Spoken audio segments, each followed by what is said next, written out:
Hi നമസ്കാരം, Albright ആണ്. അപ്പോൾ ഇന്ന് ഈ വീഡിയോ ചെയ്യുന്നത് വേറൊന്നുമല്ല, അലിയേട്ടൻ്റെ പെണ്ണാൻസിക്ക് ശേഷം ഞാൻ സംവിധാനം ചെയ്യുന്ന ഒരു കുഞ്ഞു ഷോർട്ട് ഫിലിം വിഭാവരി. അപ്പോൾ അതിൻ്റെ വിശേഷങ്ങൾ പറയാൻ വേണ്ടിയാണ് വന്നത്. അപ്പോൾ എൻ്റെ പുറകിലിരിക്കുന്നത് അതിലെ നായകനാണ് പ്രസാദ് ഏട്ടാ. പറയൂ, എങ്ങനെ ഉണ്ടായിരുന്നു? എല്ലാവർക്കും നമസ്കാരം. നമ്മുടെ സുഹൃത്ത് കാർത്തിക് രചന നിർവഹിച്ച് പിന്നെ നമ്മുടെ കൊച്ചനിയൻ ബ്രൈറ്റ് സംവിധാനം ചെയ്ത ഷോർട്ട് ഫിലിമാണ് വിഭാവരി. അത് നിങ്ങളെല്ലാവരും കാണണം. ഞങ്ങൾ ആദ്യമായിട്ട് ഇങ്ങനൊരു സംഭവം ചെയ്യുകയാണ്. കാരണം എന്നെ നായകനാക്കി ഇവൻ ആദ്യമായിട്ട് ഒരു ഷോർട്ട് ഫിലിം ചെയ്യുകയാണ് വിഭാവരി. അപ്പോൾ എല്ലാവരും കാണുക, കണ്ട് ഞങ്ങളെ പ്രോത്സാഹിപ്പിക്കണം. കാരണം എല്ലാവരും ഷെയർ ചെയ്യണം. നിങ്ങൾക്ക് ഇഷ്ടപ്പെടുവാണെങ്കിൽ എല്ലാവരും ഷെയർ ചെയ്യണം, അങ്ങനെ പറയുന്ന. ഓക്കെ. അപ്പം പിന്നെ പ്രസാദേട്ടനാണ് ഇത് സൗണ്ട് ഡയറക്ഷനും മിക്സിങ്ങും ചെയ്തേക്കുന്ന പ്രസാദേട്ടൻ തന്നെയാണ് ഇതിൻ്റെ അകത്ത് ചെയ്തേക്കുന്നത്. എൻ്റെ വർക്ക് മൊത്തം ഇവിടെ ചെയ്യുന്നത്. ഞങ്ങളിപ്പം ഇതേ ഫൈനൽ മിക്സിങ് എല്ലാം കഴിഞ്ഞിരിക്കുകയാണ്. സത്യം പറഞ്ഞാൽ ഭയങ്കര ഒരു കഷ്ടപ്പാടാണ് കേട്ടോ. ഞാൻ പ്രസാദേട്ടൻ്റെ കൂടെ ഒരു 5ാമത്തെ വർക്കാണ് ഇവിടെ വന്ന് ഞാൻ ചെയ്യുന്നത്. ഭയങ്കര കഷ്ടപ്പാടെന്ന് പറഞ്ഞാൽ പ്രസാദേട്ടനൊക്കെ ഒരുപാട് കഷ്ടപ്പെടുന്ന വ്യക്തിയാണ് ഇതിൻ്റെ മുന്നിലും. പ്രസാദേട്ടൻ ഒരു സംവിധായകൻ കൂടിയാണ്. ഒരുപാട് വർക്കുകൾ ചെയ്തിട്ടുണ്ട്. 3 ദിവസം കൊണ്ട് 150 പേരെ വെച്ചിട്ട് ഒരു കൊച്ചു സിനിമ ചെയ്ത ആളാണ്. ഒരു 3-4 വർഷം മുമ്പ് അല്ലേ. ആള് പുലിയാണ്, നമ്മൾ വിചാരിക്കുന്ന പോലൊന്നും അല്ല കേട്ടോ. എല്ലാ മേഖലയിലും കൈ വെച്ചിട്ടുള്ള ആളാണ്. നമ്മുടെ ഇതിന്റെ ബാക്കി ടെക്നിക്കൽ ക്യാമറ, നമ്മളെ സ്ഥിരം ക്യാമറമാൻ രതീഷ് രാജ് നവോദയ, പുള്ളി ഗംഭീരമായിട്ട് ക്യാമറ ചെയ്തിട്ടുണ്ട്. പിന്നെ നമ്മുടെ മ്യൂസിക് നമ്മൾ സ്ഥിരമായിട്ട് ചെയ്യുന്ന രഘുമാമൻ എം ടി രഘുനാഥ്. പിന്നെ നമ്മളെ രചന കാർത്തികേട്ടൻ ഒരുപാട് വർക്കുകൾ ചെയ്ത ആളാണ്. എക്സ്പീരിയൻസ് ആയിട്ടുണ്ട്. എന്നെ കൊണ്ട് തന്നെ ഒരു 10-50 വർക്കിനെടുത്ത് അതെ ഡയറക്ഷൻ ചെയ്യിപ്പിച്ചിട്ടുണ്ട്.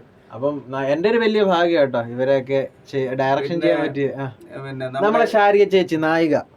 പിന്നെ ജോജോ. അതെ നമ്മുടെ ജിജോയും ജോജോയും. പിന്നെ നമ്മളെ സപ്പോർട്ടിങ് നമ്മളെ ആ സാറിന്റെ പേരെന്തായിരുന്നു, രാജേഷോ, നമ്മുടെ ഗോവൻ ചേട്ടന്റെ സുഹൃത്ത്. അതെ, റെയിൽവേയിലെ സാറുണ്ടായിരുന്നു. സാറും നല്ലൊരു വേഷം ചെയ്തു. പിന്നെ ഡബ് ചെയ്തേക്കുന്ന ദീപ ചേച്ചി ഉണ്ട്, പ്രവീൺ ചേട്ടൻ തകഴി, പിന്നെ പ്രിയൻ ചേട്ടൻ, പിന്നെ ബെറ്റി ചേട്ടൻ കൊല്ലം അല്ലെ. അപ്പം അങ്ങനെ എല്ലാവരുടെ സഹകരണം കൂടിയാണ് ഞങ്ങള് ചെയ്തത്. അപ്പം പിന്നെ ഇത് എടുത്തിരിക്കുന്നത് ഞങ്ങളെ നിഷ ഇടുക്കി ചെയ്തത്. നമ്മളെ അലിയേട്ടന്റെ വേണ ആൻസിയുടെ പ്രൊഡ്യൂസറാ പുള്ളിക്കാരി. എന്താ പറയാ, ബ്ലഡി നൈറ്റ് ഇത് ചെയ്തു, ഏറ്റെടുത്ത് ചെയ്തു. പിന്നെ അത് കഴിഞ്ഞ് സിൽക്ക് റോഡ് എന്ന് പറഞ്ഞിട്ടൊരു സംഭവം അതും ചെയ്തു. ഇപ്പൊ 4ാമത്തെ സംഭവമാണ് പുള്ളിക്കാരിയുടെ. 4ാമത് നമ്മളെ വർക്ക് ഏറ്റെടുക്കുന്നു. അപ്പൊ അടുത്തത് പുള്ളിക്കാരി ഇനി സിനിമയൊക്കെ ചെയ്യുമെന്നൊക്കെ പറയുന്നുണ്ട് അല്ലേ. അതും ഇതോടൊപ്പം വലിയ വിജയമാകട്ടെ. അപ്പൊ എല്ലാവരും സപ്പോർട്ട് വേണം കേട്ടോ. അപ്പൊ ഞങ്ങൾ ഇപ്പൊ എത്ര മണിയായി പ്രസാദേട്ടാ? ഏകദേശം സമയം 1 മണി കഴിഞ്ഞല്ലേ. 7 മിനിറ്റ്. അതെ. അപ്പൊ ഞങ്ങള് സത്യം പറഞ്ഞാൽ ഇങ്ങനെ ഇരിക്കുകയാണ്. ഇതെല്ലാം ഭയങ്കര ഒരു കഷ്ടപ്പാടാ. പ്രസാദേട്ടനെയൊക്കെ സമ്മതിക്കണം. നമുക്ക് തന്നെ വട്ടായിപ്പോ. ഇവിടെ അധികം ആൾക്കാർ അങ്ങനെ, എനിക്ക് അറിയത്തില്ല, അധികം ആൾക്കാർ ഇങ്ങനെ ഇരിക്കുമോന്ന് അറിയത്തില്ലല്ലേ. ഒരു ഡയറക്ടറൊക്കെ ഒന്ന് ത്രൂ ഔട്ടായിട്ട് ഇരിക്കുമെന്ന് എനിക്ക് അറിയത്തില്ല. പ്രസാദേട്ടന്റെ കൂടെ 5 വർക്ക് ഇരുന്ന് നമുക്ക് മനസ്സിലായി എന്തോരം കഷ്ടപ്പാടുണ്ട് ഇതിൻ്റെ പിന്നിലെന്ന് മനസ്സിലായി. അത് ഷോർട്ട് ഫിലിം ആണെങ്കിലും അത്ര ക്വാളിറ്റി ആയിട്ടാണ് ചെയ്യുന്നത്.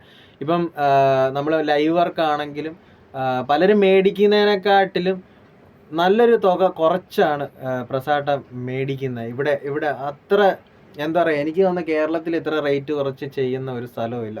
അതുപോലെ തന്നെ നല്ല ക്വാളിറ്റിയാണ് വർക്കിന്. അപ്പം ഞങ്ങളെ വിഭാവരി അല്ലെ പ്രസാദേട്ടാ, വിഭാവരി ഷോർട്ട് ഫിലിം എല്ലാവരും കാണുക, എല്ലാവരും കാണണം. അപ്പം ഞങ്ങളെ സപ്പോർട്ട് ചെയ്യുക. ഓക്കെ.